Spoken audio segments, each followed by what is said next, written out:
Bienvenidos a Proyecto Patrimonio.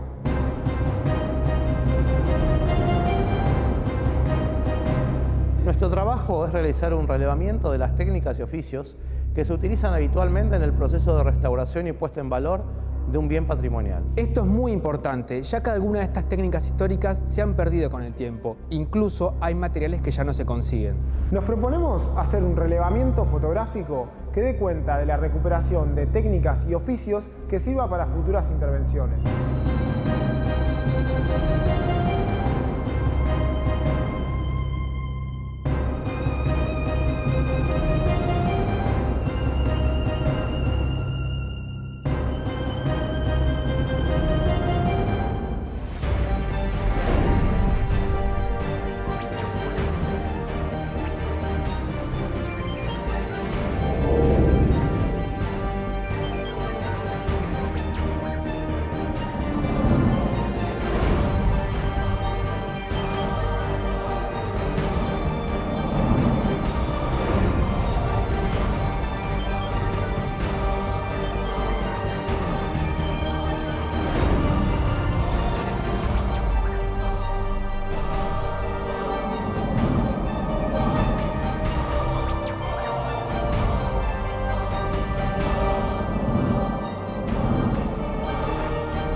La iglesia de Nuestra Señora de la Medalla Milagrosa es uno de los templos más emblemáticos de la ciudad de Buenos Aires. Ubicada en el barrio de Parque Chacabuco, se destaca en la trama urbana por su escala y una compleja volumetría que remata en una cúpula facetada que sostiene la imagen de la Virgen. El templo se levantó por iniciativa del cardenal Copelo, más tarde arzobispo de Buenos Aires, que planteó la construcción de nuevas parroquias como una avanzada de fe en los barrios porteños. Para ello contó con el arquitecto Carlos Massa, que construyó más de 30 iglesias en apenas 8 años. El cardenal buscaba para la iglesia un estilo simple y austero, siendo el neorrománico ideal para la ocasión. Realizada bajo formas puras y casi sin ornamentación, el arquitecto dejó para su interior una colección fabulosa de vitrales, única en la ciudad de Buenos Aires.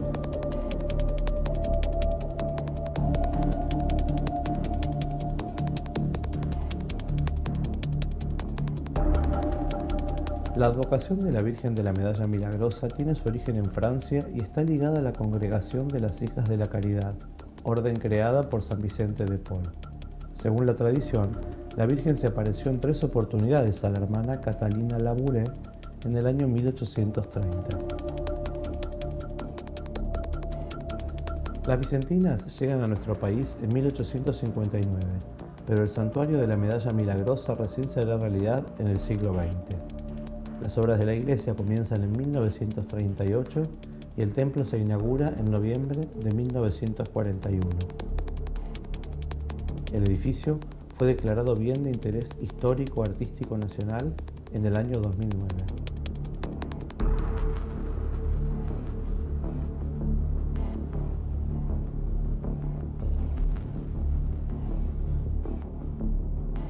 En pleno barrio de Flores, en la calle Curapaligüe, se levanta esta iglesia que pertenece a un grupo de iglesias que se hicieron en Buenos Aires en la década del 30 en adelante, hasta el 50. Está vinculada a estas iglesias a 2 nombres. Uno es al cardenal primado de la Argentina, Monseñor Santiago Luis Copelo, arzobispo de Buenos Aires. Y la otra, a la de un arquitecto que fue el autor de la mayor parte de esas nuevas iglesias. Me estoy refiriendo al arquitecto Carlos Massa. Resulta muy interesante el por qué esa proliferación de iglesias en ese momento. Los barrios de Buenos Aires crecían en población y Monseñor Copelo estaba muy convencido de que la iglesia debía constituir la parroquia que nuclearía a los habitantes de ese barrio, de esos nuevos barrios o de esos barrios en crecimiento, y por eso aparecieron esa enorme cantidad de iglesias. Monseñor Copelo consideró que el estilo, por decir una palabra que es fácilmente identificable con la arquitectura, el estilo que para estas iglesias más conveniente era el que se basaba en una fuente del medievalismo. El medievalismo hubo estilos, pero que se puede resumir en dos grandes grupos, el románico primero y el gótico después. Hay toda una evolución entre los siglos X y XV, digamos, en Europa occidental, en donde se van consolidando estos dos estilos. El gótico es un estilo que termina transformándose en lo que se llamó la espiritualización de la piedra, un estilo en donde la enorme esbeltez de las iglesias parece que desafían las leyes de la estática, lo cual a veces motivaba que las iglesias se vinieran abajo, pero el gótico tiene ese impulso ascensional, esa especie de liviandad de la estructura, esas columnas muy finas, los arbotantes, que son las grandes catedrales que hay en Francia, como Notre Dame de París, Chartres, Beauvais, Amiens, Reims. En cambio, el románico, un estilo anterior, tiene como característica principal lo macizo. Mientras el gótico parece que vuela, el románico parece que se asienta. Los muros muy gruesos, las ventanas, al revés del gótico, que el gótico tiene ventanas enormes llenas de vitrales, el románico tiene escasez de aberturas, o por lo menos aberturas relativamente pequeñas. La presencia de una multiplicidad de elementos volumétricos que terminan y confluyen generalmente en lo que se llama el cimborrio, que es una enorme cúpula, que puede ser cúpula de base redonda o de base octogonal o cuadrada, que es el centro de la iglesia. Pero de por sí el románico es pesado, es un estilo que se asienta como se quería asentar la fe en la gente.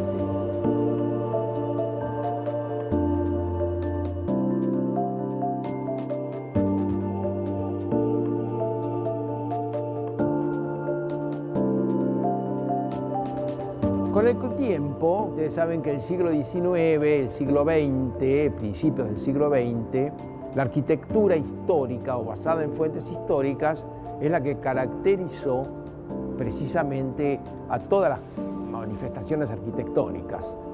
Así se tomaban estilos diversos para temas diversos.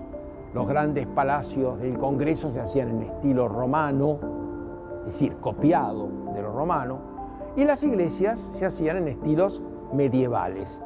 No se debe decir que la iglesia es gótica o románica, porque no son de la época gótica y románica, sino neogótica o neorrománica.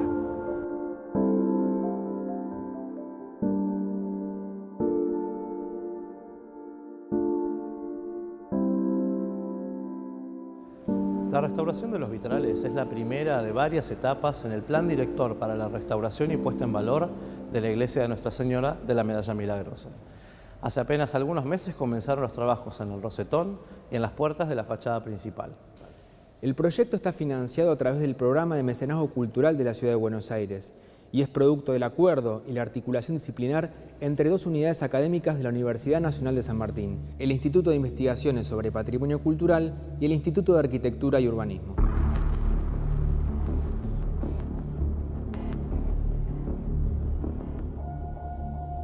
El principal objetivo de esta etapa, que es la primera etapa del plan director, tiene el objetivo del diagnóstico general del estado actual del edificio y también se compone de un plan piloto con dos intervenciones básicas que son en partes del cuerpo de vitrales del edificio, que está compuesto por más de 100 vitrales de un autor catalán que es Antonio Estruch. La intervención en los vitrales van a ser en el rosetón de la fachada principal y en las puertas del nártex, que son unas 6 puertas con 2 paños cada puerta.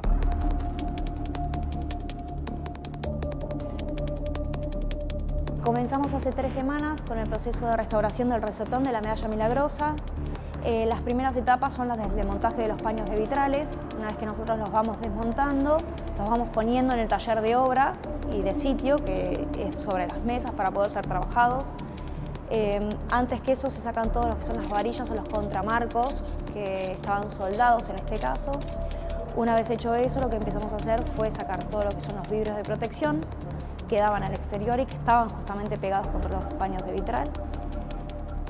Eso nos dio lugar, una vez que bajamos todos los vidrios, para que los herreros, que son los que hacen el trabajo de acondicionamiento y mantenimiento del hierro, pudieran empezar a trabajar. En la etapa donde las estamos ahora documentando, lo que hacemos es exponer el estado general, en qué condiciones nos encontramos, qué patologías tienen, los tamaños y demás, estructuras, qué función cumplen los refuerzos, si hay que colocar refuerzos o no, si hay piezas partidas, si hay piezas faltantes, qué tipo de intervención vamos a tener, qué tipo de consolidación le vamos a dar a esas piezas que están fracturadas o que no existen. Y una vez que todo eso queda documentado y que se hace todo el trabajo, todo el proceso de documentación con todo el proceso de restauración, los paños están preparados para ser vueltos otra vez a su lugar de origen. Otra de las cosas que se hacen también en el taller es un test de limpieza para ver qué tipo de limpieza vamos a tener en cuenta para hacer en todos los paños.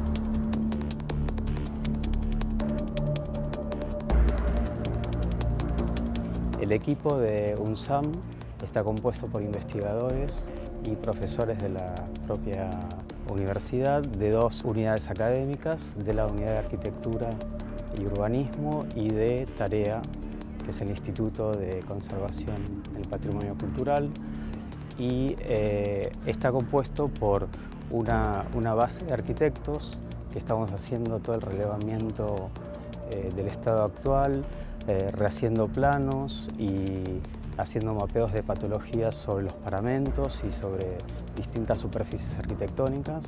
Por otra parte, el equipo de historiadores de la Escuela de Arquitectura está trabajando en el diagnóstico histórico-constructivo del edificio, que para nosotros es fundamental para entender el concepto arquitectónico. Esta obra fue creada por el arquitecto Carlos Massa, que tiene la particularidad de ser una obra que, si bien tiene a nivel compositivo y conceptual criterios neorrománicos, estructuralmente es una obra moderna, o sea que es interesante esta dualidad, digamos, entre lo que era la construcción y los sistemas constructivos con la composición y el concepto arquitectónico.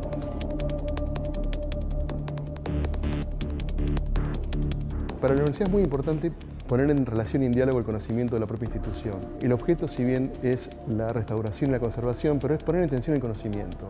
Historiadores, restauradores, profesores del Instituto de Arquitectura, especializados en estructuras, especializados en historia, especializados en proyectos y restauración, historiadores de tarea, restauradores de tarea, vitralistas, alumnos que hacen sus trayectos de pasantía, registrando, dibujando y acompañando este proceso, constituyen tal vez una suerte de un espacio colectivo complementario donde se permea esta noción del saber y también a los fines nuestros alumnos también empiezan a formarse con esa lógica asociativa, transdisciplinar y colaborativa.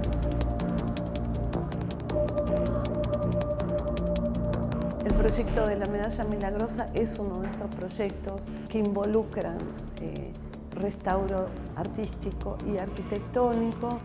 Creo que también es muy importante señalar que es un instituto escuela, o sea, todos estos proyectos también se vuelcan a la enseñanza. Somos todos profesores, historiadores, químicos, restauradores, arquitectos, que en grado y en posgrado hablamos de la experiencia con los estudiantes, a veces involucramos a los estudiantes en los procesos, publicamos los resultados, los hacemos públicos en congresos. Creo que lo que es muy importante es que gracias a los proyectos de mecenazgo y a otro tipo de proyectos nosotros podamos involucrar instituciones y personas que tienen vocación filantrópica. Esto en este país no tiene una larguísima tradición, sí tuvo momentos. Quiero decir que para mí es muy importante que nosotros recuperemos esa tradición. Es decir, que las fortunas filantrópicas confíen en que el Estado dé buen uso a sus iniciativas. En este sentido, la autonomía universitaria siempre es una garantía de continuidad en el tiempo de proyectos que no caen por los vaivenes de la política. Creemos que el proyecto tiene como varios resultados. Un resultado es la iglesia, otro resultado es que los fieles y los usuarios de la iglesia y los sacerdotes estén conformes con la restauración, pero también puertas adentro de la universidad es construir un conocimiento que nos permita hacia adelante poder abordar otros proyectos y poder, de alguna manera, como nos gusta decir siempre, permear el conocimiento del propio campus hacia el exterior y constituirse en una verdadera transferencia.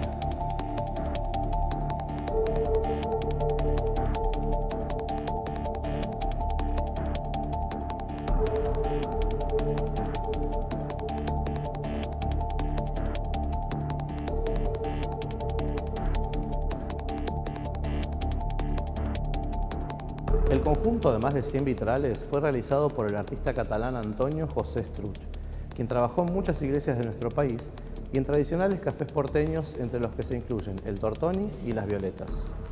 Los vitrales cuentan la historia de la Virgen de la Medalla Milagrosa, pero los hay otros que representan escenas bíblicas junto con santos, santas y distintos personajes de la Orden Bizantina, creada por San Vicente de Paul en Francia.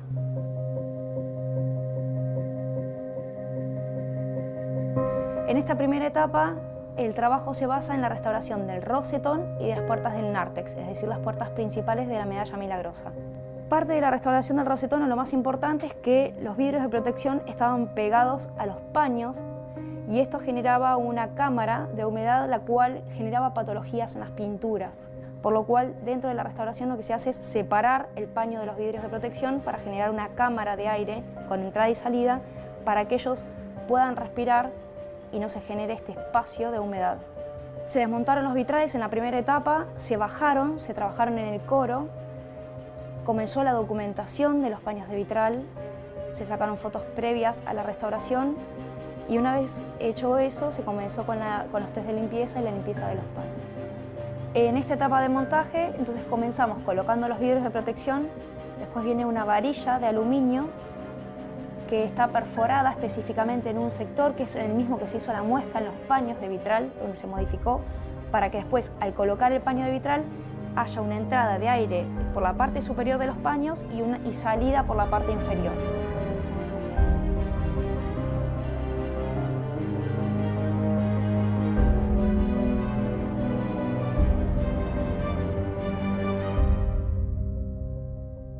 Las puertas, en este caso, cada conjunto tiene 2 paños grandes en las puertas y arriba tienen banderolas. La restauración en un primer momento contaba con bajar los paños de vitral, hacer remasillado y ver la estabilidad, si había alguna pieza rota o demás, consolidarlas y hacer documentación. Al momento del desmontaje nos dimos cuenta que los plomos estaban resecos. Esto hizo que pierda estabilidad y que los plomos se resquebrajaran más de lo que estaban. Entonces tuvimos que replantearnos este tipo de restauración que íbamos a tener, que iba a ser simple. Hubo que hacer un estudio de los plomos, se determinó que los plomos estaban en muy mal estado y se tuvieron que desarmar todos para volverlos a armar con una nueva red de plomos.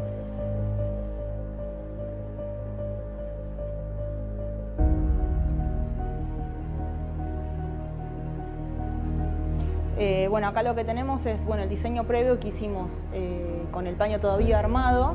Se le pasa como un grafito o carbonilla que va marcando, digamos, todo lo que es el entramado del plomo original. Una vez que tenemos eso, que enumeramos las piezas y ya tenemos todo documentado, se desarman. Acá tenemos lo que es el paño desarmado. Algunas piezas todavía faltan limpiar, otras ya están limpias. Lo que se hace es sacar el excedente de masilla vieja y dura. Lo que estoy haciendo acá, es el armado en base a estos son los diseños de plomo, donde, digamos, terminaba un tramo de plomo y empezaba el otro, digamos, todo el diseño del recorrido de la red de plomo, digamos. Y acá lo que tenemos ya son los paños armados, listos para soldar, para poder masillar. Una vez que lo tenemos así, se bajan todas las alitas de plomo y se suelda con un punto de estaño y después se pasa al masillado, donde tenemos los paños que ya están así y estos ya están terminados, digamos, listos para colocar. Estos son de las mismas puertas, digamos, esto sería la banderola y cada paño de esos es lo que es, digamos, el alto de la puerta.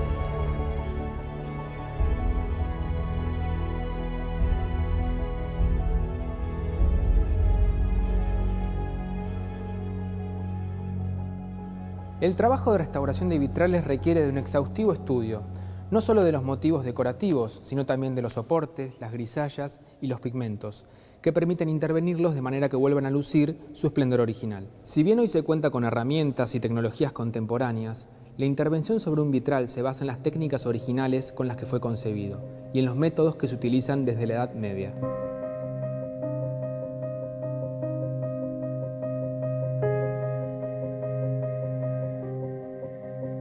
Antes de desmontar los paños de vitrales, antes de sacarle la red de plomo, lo que se hace es el frottage, y esto lo que hace es como si fuese un calco de toda la red de plomo junto con sus piezas, para que una vez que se saca todos estos plomos, no sabríamos dónde colocar las piezas. Entonces es como, bueno, esta pieza acá, esta pieza acá, se enumeran y tenemos el dibujo, el diseño original sobre el que vamos a trabajar y podemos ir colocando las piezas para después no equivocarnos y poner una pieza en otro lugar. Es un registro.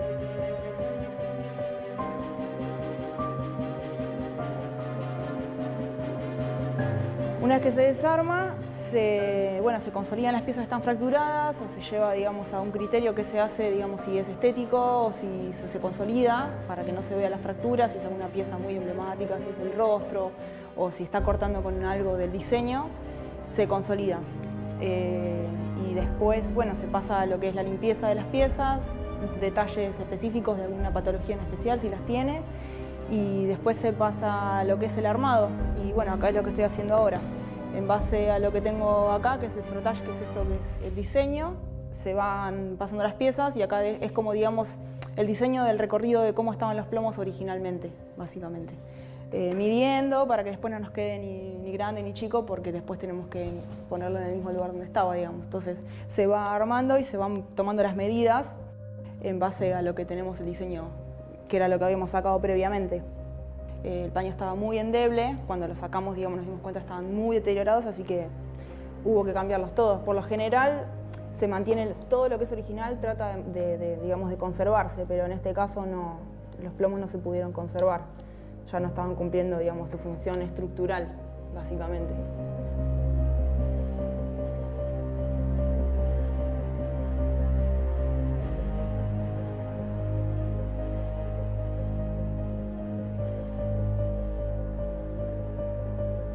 Una vez que digamos, que se estipula que el paño se va a restaurar, lo que pasa muchas veces es que puesto parece que tiene una estabilidad, o es diferente a cuando uno lo baja, ya que, digamos, el paño se mueve mucho, la masilla ya está reseca y las piezas empiezan como a aflojar. Eso es parte, digamos, del proceso cuando uno baja o desmonta un vitral. Bueno, el plomo estaba tan envejecido y reseco que no, digamos, ya en sí no cumplía casi su función.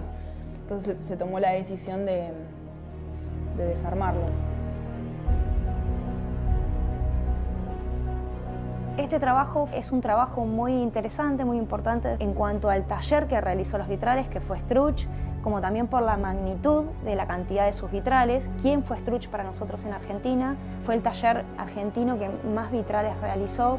La verdad que son 3 generaciones de vitralistas en las cuales nosotros, tanto los restauradores como vitralistas, admiramos por su trayectoria, por el diseño, por su forma, por la cantidad y el detalle que hicieron en sus vitrales. La verdad que es un honor poder estar restaurando estos vitrales y poder mantenerlos en el tiempo.